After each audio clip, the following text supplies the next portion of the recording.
and welcome to Astrology and Alchemy with your favorite hosts, Sarah and Matt, here on, all the spaces, Subspace, Odyssey Radio, iHeartRadio, all the places that you listen online, YouTube, streaming. You're on the East Coast, Matt. I'm on the North. I'm going up there next week, and I got to say, I've been watching the weather. You're like 20 degrees warmer than we are. I think it's the El Nino thing. We're going to be like high of 55 tomorrow or Saturday. No way. Yeah. Okay. We usually should be like 90, and we're like 55. It's like and you're crazy. Coming up my way? Where are you coming? Well, it's going to be really, really quick. Usually I try to check to see if we could meet or something, but I am up Tuesday and leave Wednesday. Oh, bam, bam. That's pretty boom, boom. I'll be back up again. I know how that goes. Yeah. That's exciting. My work stuff is absolutely exploding, which is why I haven't been on as much as usual. And this will continue to get worse. I will not be on next week. We're just doing it. We're kind of bummed. We're not having anyone commenting. Somebody please comment. Let me know you're here. They will. Yeah, they will.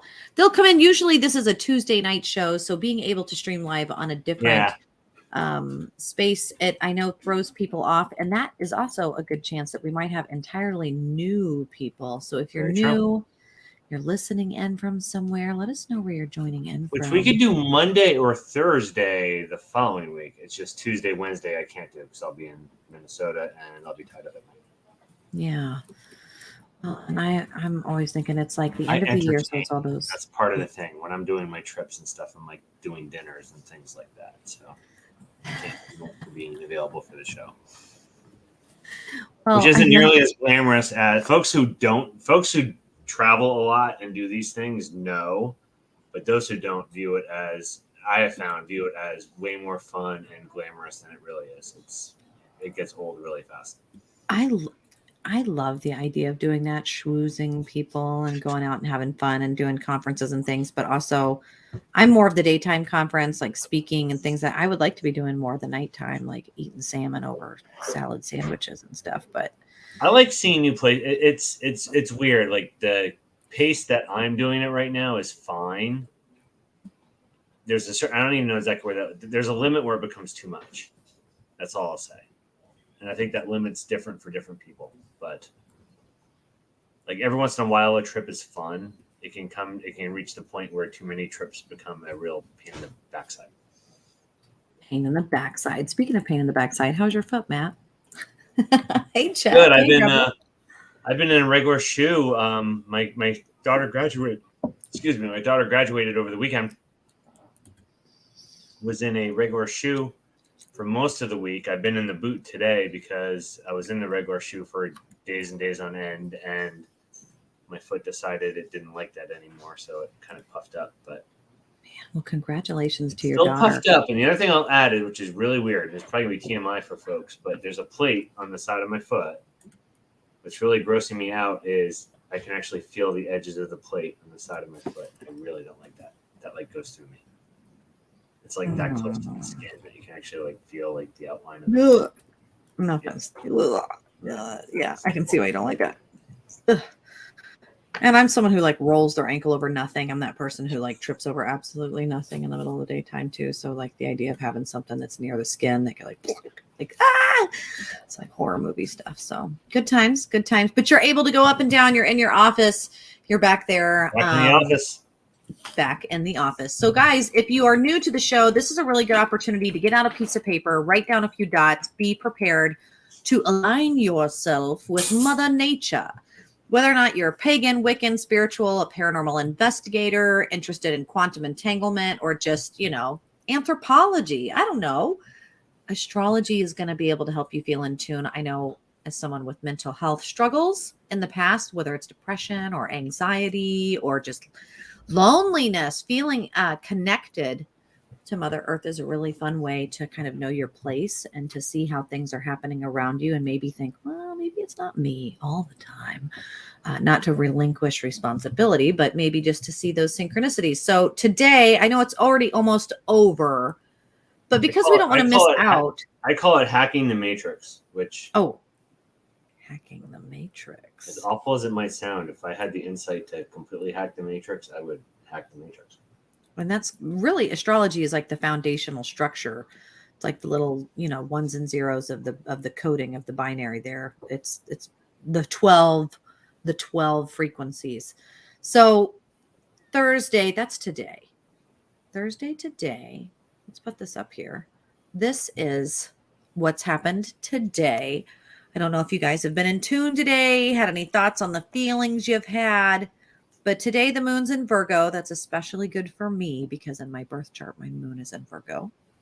So the moon is in Virgo, squaring off with Mercury retrograde in Taurus. Is that real? I thought it was direct. I didn't check. I always rely on you on these things. I'll double check. I know. I'll double check because I thought we had gone direct now. But in Taurus and Quincux, I have no idea. When we're talking statistics and numbers, Saturn and Pisces. This whole thing. Quincux is weak. That's a weak aspect. So I throw those out. So I'm just going to comment on the moon Virgo square Mercury Taurus. And I'm just going to say, unless there's a weird thing here, they should not be square. They should be trine. Okay, well then let's look at it on the thing. The same. And Mercury went direct on the just 8th. So folks know, if you're in the same element, which Virgo and Taurus are both earth signs, they should never be square. They should always be trine. Why is that? It's all, I guess it's geometry. Yeah, let's take a look. The same squares should always be the opposite. They should be like air or fire then for an earth sign. Like so for Cap, now let me think about this. Virgo, your square signs are the mutable air and fire. So it would be Sag and Gemini would be square. So here we are. If you are able to be joining us live Taurus might be square. It might be square because this is where it gets really weird, and I don't want to confuse folks that are watching. It's all geometry and degrees. Mm-hmm. And so even though Mercury is still in Taurus, it might be far enough away from Virgo that it qualifies as being square. So that's a weird one. Is Taurus near the cusp? Is it really close? Is Mercury near the cusp? Is it really close to Gemini? No. That would explain that. I can't. So, he's like, I can't. Mercury is right in the middle of the constellation Taurus. It's right between Jupiter and Uranus over here. So when I see it, as far as the geometry goes, man, there's a perfect little lineup here of Chiron, Eris. Those are two little asteroids, little planets that, little balls out there floating around. Jupiter, Mercury, and Uranus that, boom, boom, boom, right there in Taurus. And then they're almost mirroring these three over here, Venus, Mars, and the moon. So this square Mercury, the moon and Mercury look like they could be. Someone will yell at me later, but I don't think they're square. I think they're trine. So I'm going to go ahead and give you my view based on those being trine. And that is moon and Virgo's emotional, wanting detail and having synergy with communication in that whole Taurus is stable and indulgent. So it is, I would say, trying to communicate what you need, the details of what you need to feel comfortable. So I would just say, whenever it's like a Mercury one like this, I would say, and we're near the end of the day today, but I would say pay attention to what has been communicated to you today. People are going to want to communicate things that are going to make them feel comfortable. That's helpful. So if you have, if you have an invested interest in helping someone feel comfortable, pay attention to what they're saying. If you want to be a butthole to somebody and make them feel uncomfortable, pay attention to what they're saying and do the opposite. Well, and that Saturn and Pisces, I think, rules and change. When you say feel comfort, the ritual suggestion, the shadow work, what are the ingredients for you to feel comfortable? Temperature has to be at 71. You need to have, my shoes off. You can't have a seam in your sock. What are the feelings that create comfort for you? What might that sound like? The air magic is then, how do you talk about that? Hey, can you turn it down? Hey, are you cold? Like, are you suggestive? Are you passive aggressive? How are you communicating that to the people that you love? Politically, though, how do we see that affecting us? Whenever it's a Mercury thing and a Moon thing, I would just say, and I've actually tuned out from a lot of news, so I'm not the best one to comment on this stuff, but I would pay very close attention to what was communicated today. Things were communicated today as to what would make people feel comfortable.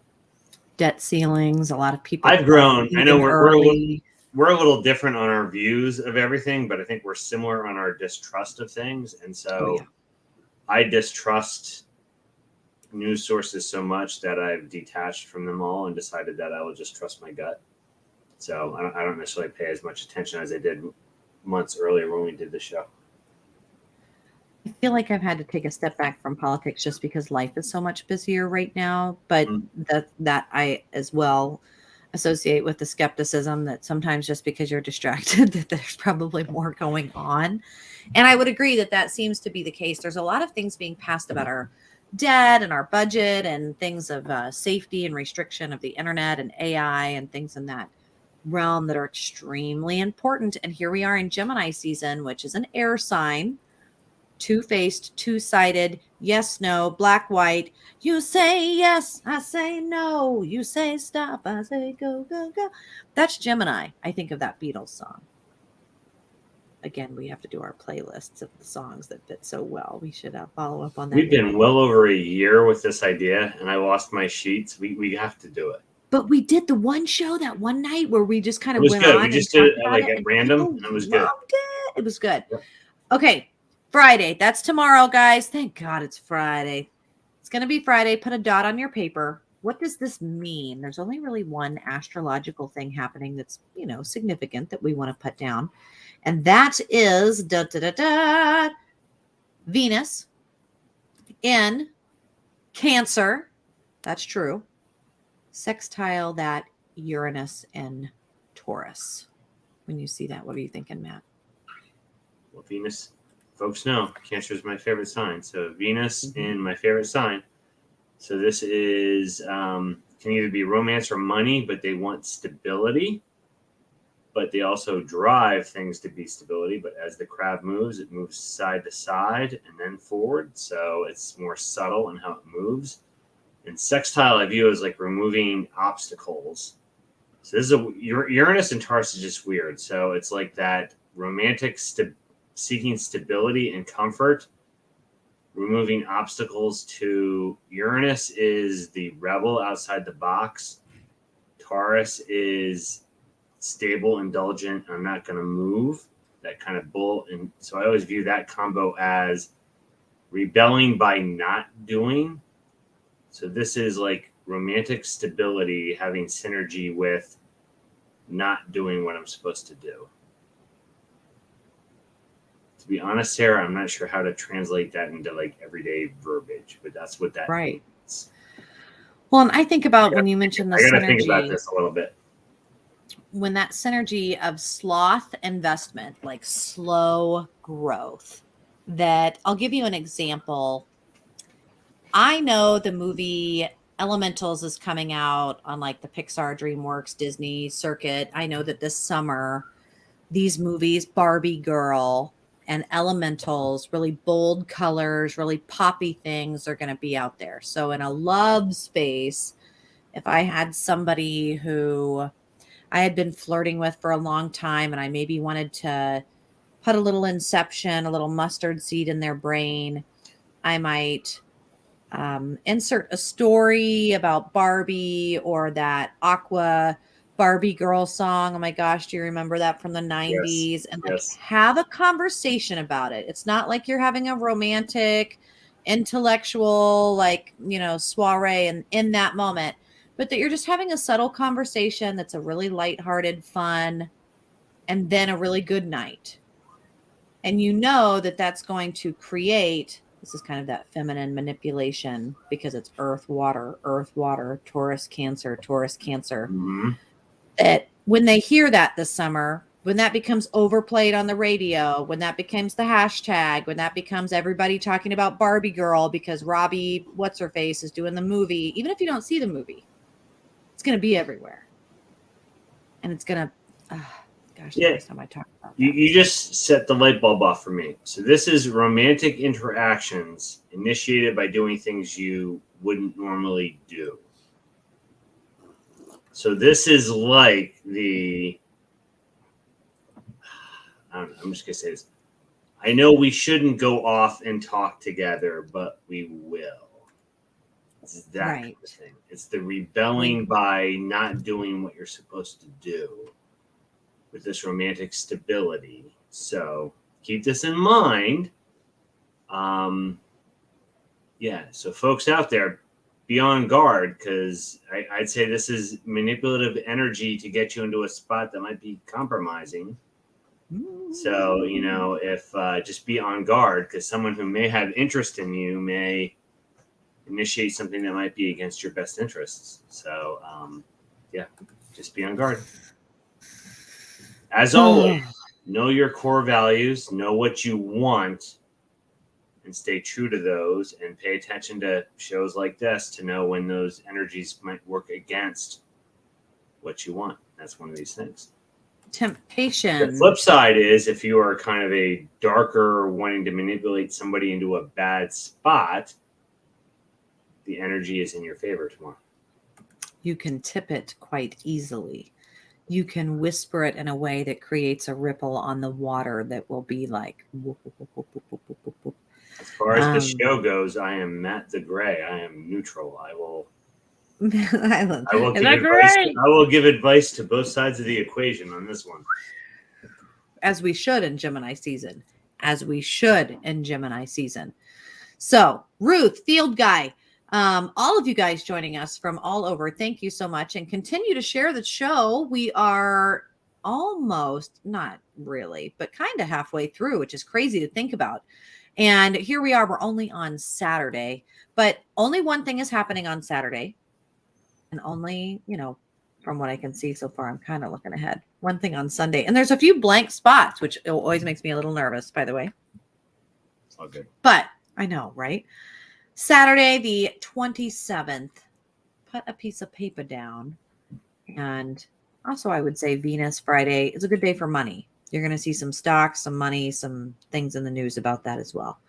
But Saturday, I got to write that in the chat so we know. Sun in Gemini squaring off with Saturn begins. Yeah, what's Saturn in? Pisces yet? Saturn is in Pisces. All right. Saturn is in your Pisces. External energy. I always say Gemini is crossroads, road less traveled. Which way am I going to go? Extroverted thinking, very kind of flighty, keeping all my options open. And it's going to have conflict with the rules and what they should do for the greater good. So I see this idea of people wanting to keep their options open, trying to explore things, and feeling pressure from society saying what they should do. Does that make sense, Sarah? Yeah. It's not that you've decided. You're trying to figure crap out, but you're having conflict with what society is telling you should be the right choice out of those two choices. It's so important to hear this, because I know that in the eclipse space and the Pluto movements, the moving and shaking that's happening astrologically, nationally, internationally, this is a big space for growth and potential. And I want to be careful with that, because when I think yin yang, growth as far as like what you're planting, what your intentions are, how you're feeling about things, into what are you doing about it? What are you, what's being said about what you should do about it? And what are you actually going to do about it? Like should, could versus will. It's very different. The sun, the circle of light, the sun, man, that's like the center of our galaxy. That's the mover of what it is you're doing. Saturn moved into Pisces for the first time in almost 28 years earlier this year. So Pisces is about water. What would you say is the most important theme for Pisces as far as the sun being shown through that lens? Well, Saturn in Pisces, I feel like, Pisces is the last sign. So it's kind of like, I feel there's like a sacrificial element to it of my time here is done. What can I do for others? And so Saturn in this realm, I feel like this is really like a energy of the greater good and sacrifice of the few for the benefit of the many, which I know will trigger certain folks out there, particularly in the US. So I feel with that energy going on right now, and it is, like you said, it's a rare time on this. So there's this kind of like throw myself on the sword to help other people. And right now with the sun in Gemini is kind of like, which way do I go? So I view this as kind of like the sun in Gemini is deciding, do I do what's good for me, or do I do what's good for the greater good? And kind of that conflict. Which is it going to be? Mm-hmm. Which is it going to be? I feel Saturn, and I feel in these conflicts, the larger, like farther out signs that have stronger energy prevail. So I think in general, it might be like 52%, 48%, but people making these calls between which way do I go, more are going to go to the greater good than the self-interest. I want to make a point to mention that astrologically, some farmers' almanacs, because when I do my grid at the beginning of every month to kind of prepare, I look at Farmer's Almanac, I look at Cafe Astrology, I look at a lot of different websites. I'm looking at the planets on the planetstoday.com, and I kind of follow through on things, and I'm looking at it as just an amateur astrological person. And I can see that Saturday and Sunday mirror each other in a few different spaces where that sun movement and that Saturn and Pisces movement, it ripples into Sunday. It's Saturday as well as into Sunday, kind of reminding us, move slow. Okay. Allow yourself to have fun, and also keep an eye out for, what your motivations are and the motivations of those around you. And then as for that Sunday, you're going to have that kind of rolling through the weekend. But let's hit Saturday first and kind of share with you some of these big movements. Well, that was Saturday into Sunday. Okay. See, I'm already getting lost. Sunday. This is the one I want to look at. This is the one that's kind of making me nervous that I don't have. Okay, so well, it's weird because we usually go Tuesday to Tuesday. Now we're starting on a Thursday, so it kind of like right. I feel like sorry. So sorry I didn't put that in the chat room.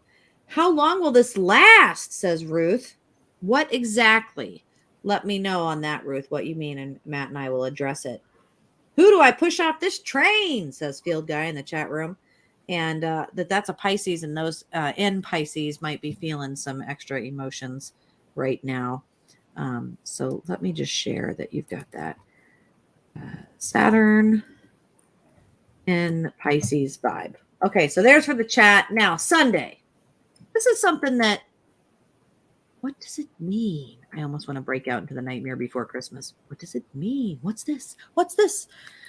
Pluto on the cusp of that Aquarius shake. So when I say that, I want to almost share my screen for those watching when we say this, because Pluto, right, it's out there and it's moving. It's right down here. And for years and years and years. So is it ready to move into Aquarius again? So that's bad. It is. It's bouncing on this day right across from Mars into that from the 27th right here. There's this Pluto Mars in the almanac that's mentioned. Yep. And the Pluto shift. So it's kind of doing that wobble. Yeah. So once Pluto goes into Aquarius, we're going to enter into, and I think it goes into like the 2040s. So like For somebody like me, I'm likely going to be dead before Pluto goes into like the next sign. It's going to be this era of kind of revolutionary change. So keep that in mind. Folks that aren't comfortable with change are not going to be happy like the next couple of decades, because it's going to be kind of radical change stuff. Opposite means tension. So with Leo, so this is going to be some of the changes that are going on are going to be very opposite to what feeds certain people's egos and opinions. So I feel like winds of change moving against some big I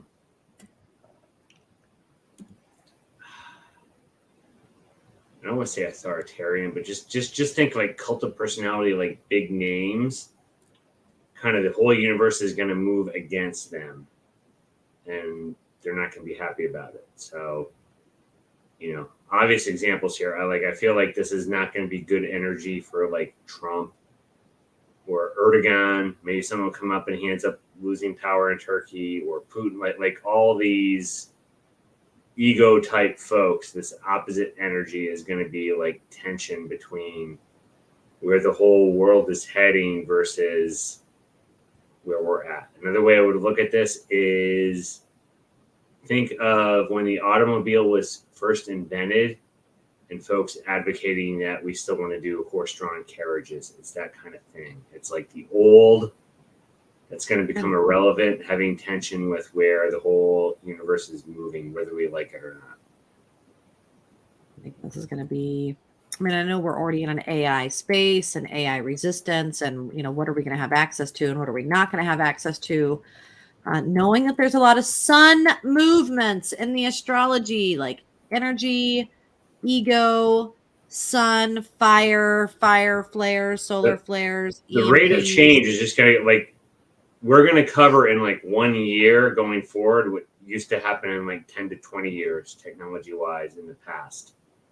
And so sadly, and I don't mean disrespect to this, folks who have a hard time adjusting are going to have a really, really hard time, because the world's going to move whether you freaking like it or not. And so it's going to be rough. Things are going to, I think the world by 2030 is going to look nothing like the world today, for good or for bad. Better all for worse. That's crazy to think about, and also I'm excited about it. Just picture. The other way I look at it is picture like 1900 versus 2000, and picture like that jump in 10 years. That's kind of what we're going to be looking at. That's crazy to me. Okay. Okay. So you guys put that dot down. Big names, big egos, getting tension, receiving resistance, maybe facing some conflict. So the shadow work within yourself too. If you have a demon that you're facing, gluttony, greed, Bezos, Epstein, whatever these big names are, they're going to face resistance. Your dad, you're going to face resistance. So keep that in mind for Sunday night, your meditations and what to expect gut. for Monday. I don't know where this will come in astrologically, but I honestly also feel there's going to be a folks who are students of history. I feel we're going to have like a French Revolution dynamic somewhere. It's going to be very high profile. Cool. So it doesn't necessarily have to be in the U.S., but just picture like the Bezos and Musk's of the world getting like guillotined. Like I feel like that's going to happen somewhere in the next 10 years. So, but I feel like a French Revolution is way more likely than a American or like Russian Soviet Revolution. Like I feel like if you study those dynamics, I actually feel like French Revolution dynamics is like the most likely thing that's going to happen somewhere, which isn't good. If you know it, that was like brutal and like not good. Which wasn't good. I like how it's not a good thing, but I feel like that's like what's most likely going to happen. Which wasn't good. Gosh, that makes me a little nervous. No worries. Don't be scared. Okay, no worries. It's fine. It's fine. Tell everyone the Marine thing: improvise, adapt, overcome. whatever gets thrown your way, just deal with it and move on. Improvise, adapt, overcome. Seems so easy, but whatever. It's gonna be painful. No, it won't. It'll be just fine. You guys, this is gonna be something we've not covered before. My computer's glitching out on me, so I'll be calm. I have not, and I'm not familiar. And so, Steph, or those of you who are more advanced astrological people, feel free to chime in. We love it when you guys are in the chat giving us advice and thoughts. Monday, I only have one big movement. It's not a bowel movement. I don't know. It might be, but just Monday, astrologically. This happening. I think of a Star Wars joke. I won't say it. I'll hold back. Aldebaran. I don't know what that is. I didn't know what that was. So as you know, Matt, I look ahead. I'm going to read this. This is all you. This is all you. This is beyond what I focus on. When you hear me, your intuition will chime in and you'll be like, oh, I see what they're saying. Okay. When the sun aligns with the royal star Aldebaran, it activates a portal of high frequency electromagnetic energy.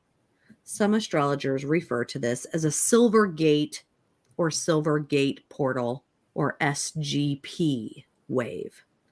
This portal beams down magnetic electromagnetic energy that sharpens the mind, deepens the intuition, increases wisdom. Is going to give your third eye a little buzz, a lot of headaches. Aldebaran is also said to be a resting place for the souls. It's an indigenous belief. Right before they reincarnate back to Earth, cue weird elemental movies, into a resting place. The soul has a chance to reflect on why it's coming back to Earth and the lessons it will obtain, the themes of life path stuff, 12th house stuff.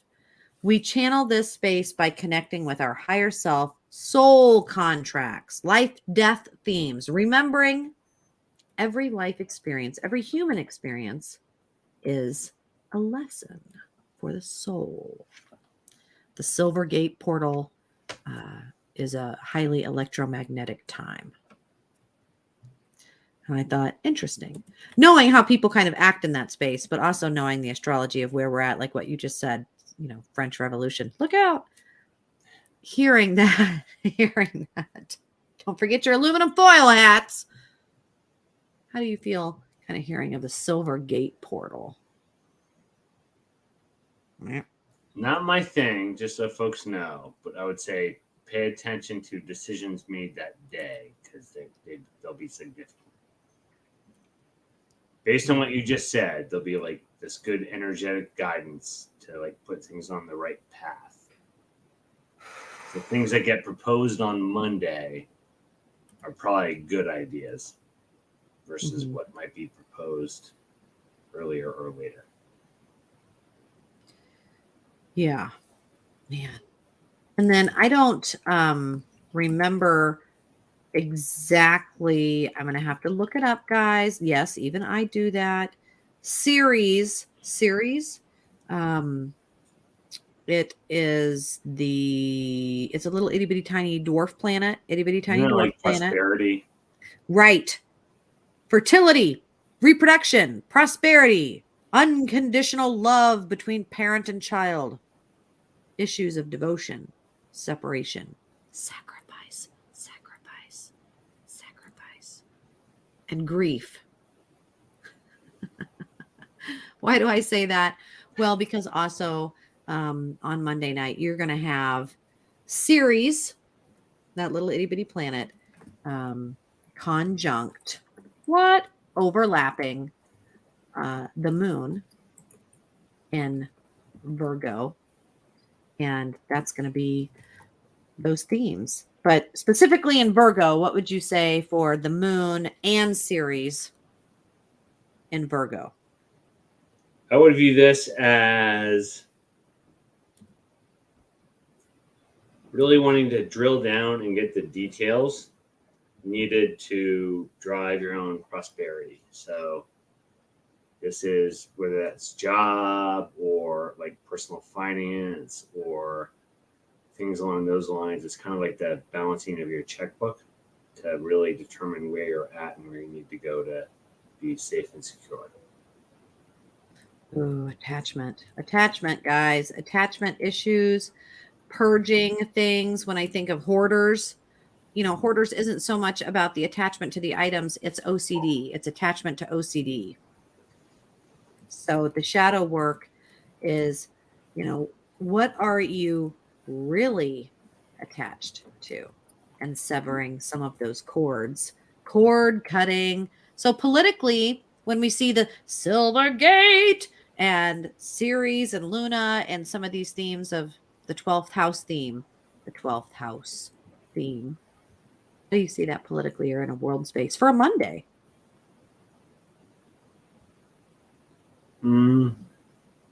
I'd pay attention to what gets proposed Monday.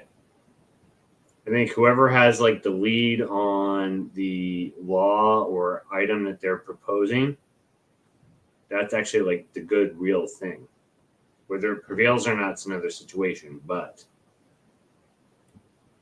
things will be aligned towards the truth on Monday. The truth. What is the truth? Okay, guys. Tuesday.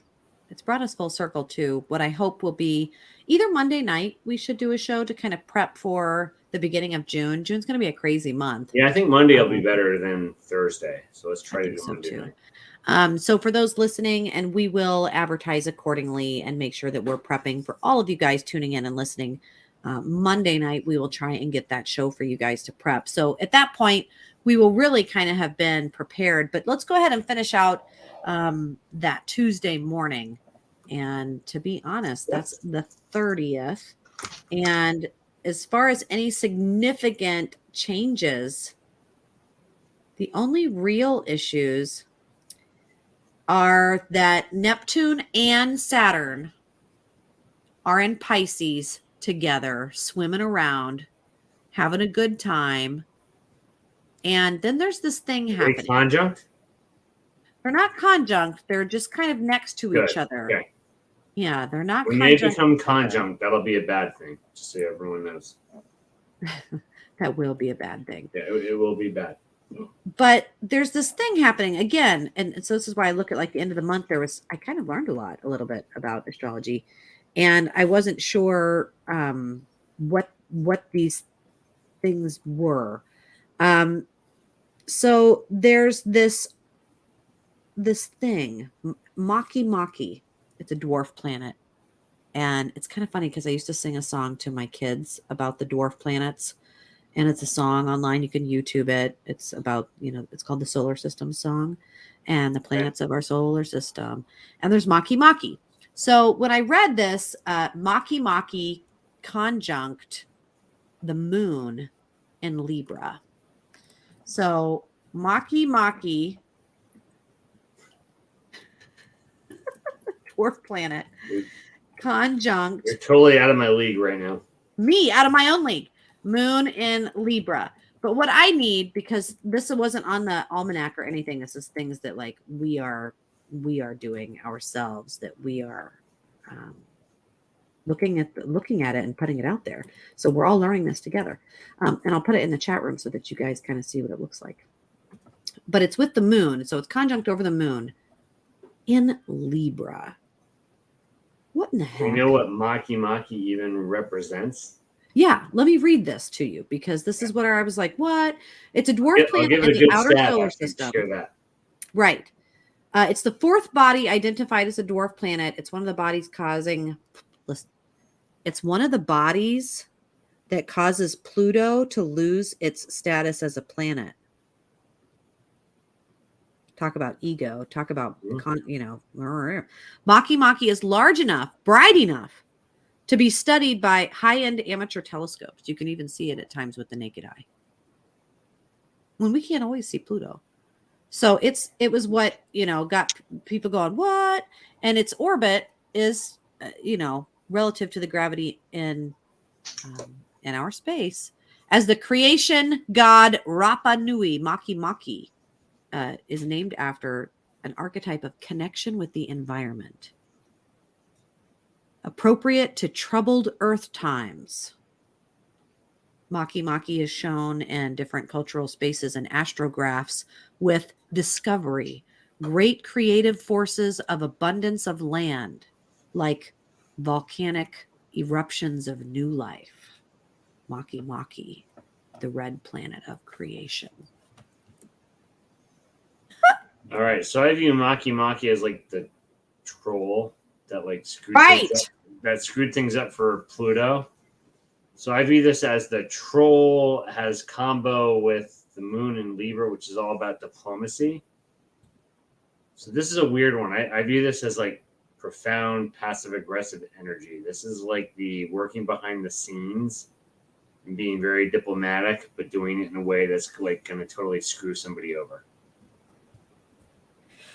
So this is like is this Tuesday? Is this Monday or Tuesday? Tuesday morning. So I would christen Tuesday as Watch Your Back Tuesday, because the backstabbers will be very active.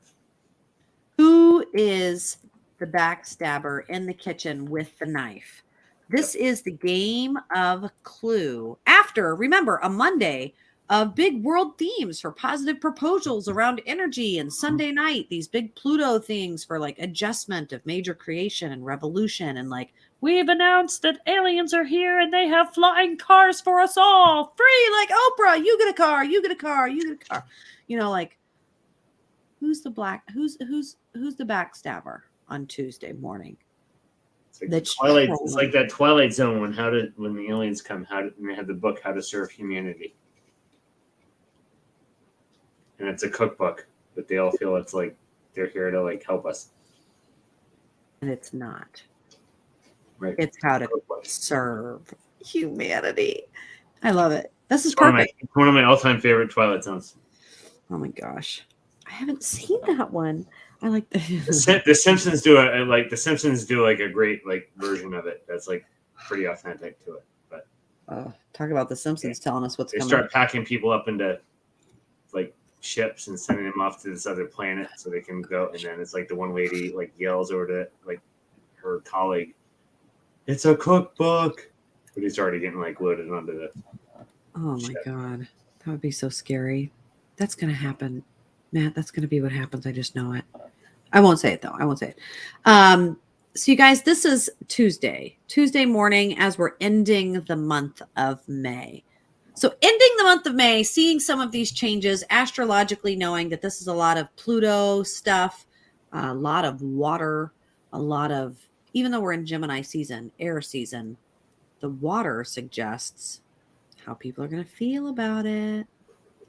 What do you predict for the end of the month of May, and how can we maybe prepare ourselves?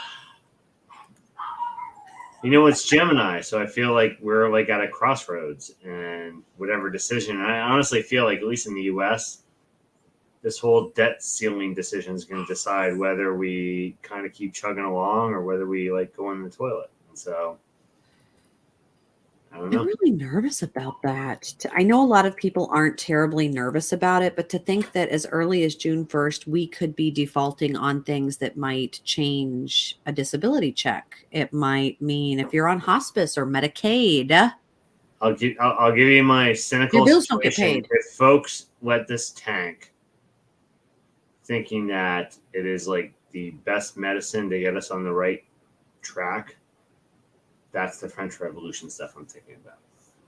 Because there will be people that will make a killing off that, but 90% of the world or the country is going to get their finances ruined by it. And I feel at that point, we're going to be like taking the Bezos of the world and like chopping their heads off.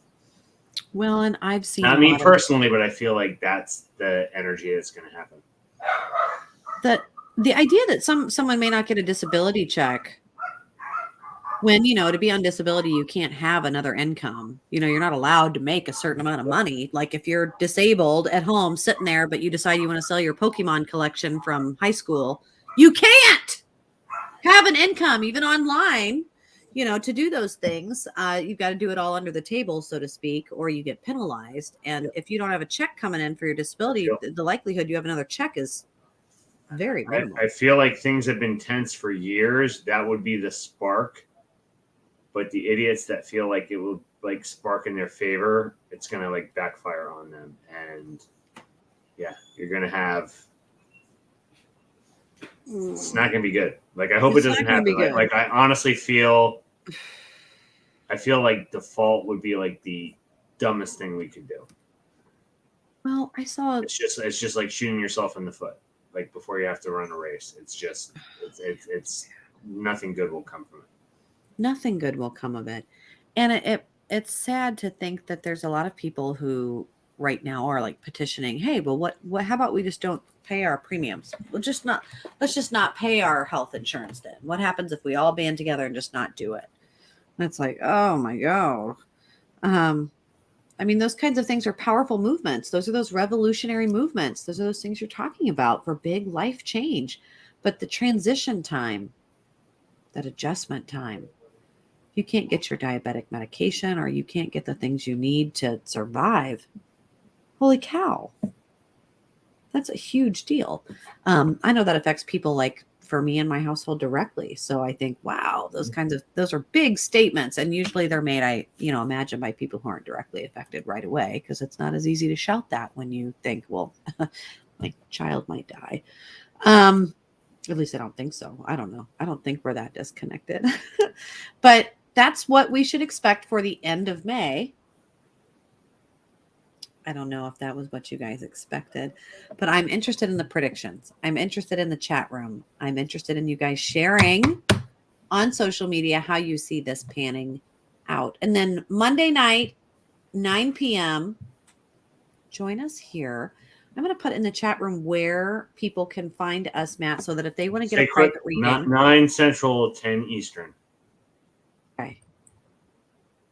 9 p.m. Central, 10 Eastern. And then I am putting in the chat. You can reach Matt at mslosier@yahoo.com. You can also check out paranormalsarah.com. You can go online, direct message us anywhere. If you are following Matt on social media, if you're following Astrology and Alchemy on Facebook, you're here on the Paranormal channel on YouTube, wherever you're at. Paranormal Sarah on YouTube. Come on, guys. Get over there. You can reach out directly and we will find a way to help get your birth chart done for you. Get things in order so that when you're tuning in each week, you know what that means. You can start actually doing math. Your math teacher said, when will you ever use this? You could say, in my future astrology prediction. I'll do a shameless plug here, but to be quite honest, I'm on the fence as to whether I want to continue Sunday Night Dead. So if you are interested in Sunday Night Dead, please show up. You got to show up. Give your support because, yes, I'm still doing it, but I'm starting to like wonder whether it's always worth the effort. So it's always worth it. Yeah. But I know that feeling. Podcasting is a hard thing, and you guys doing all the stuff, the banners, the time, the outros, the intros, and making sure that we're sharing it with our friends, because you guys know we don't get paid. We'd love to get paid, by the way. If you're an independently wealthy person that would like to pay us, feel free. We'd love that. But no, my real world stuff is blowing up right now too, which has me like reconsidering how I can allocate my time. So that's right. It's the allocating of time and energy. So, and you guys also, Matt, you've got quadruplets. Mm-hmm. I always have to remind people, 5 children, 4, and then 1. And so work and family and friends, guys, those things do come first. That is life. This show is just to help you navigate it. So hopefully you guys will see us next week on Monday night here. Share it with your friends. And if you have any questions, let us know. Otherwise, thank you guys so much for joining us on Astrology and Alchemy with Sarah and Matt. I saw someone saying they're having trouble finding us. I have a feeling like YouTube's getting more and more restrictive. So I have a feeling our algorithm's working against us, which is another reason. Share and like it because it seems to be getting harder. Dang. Okay. All right, folks. Good night.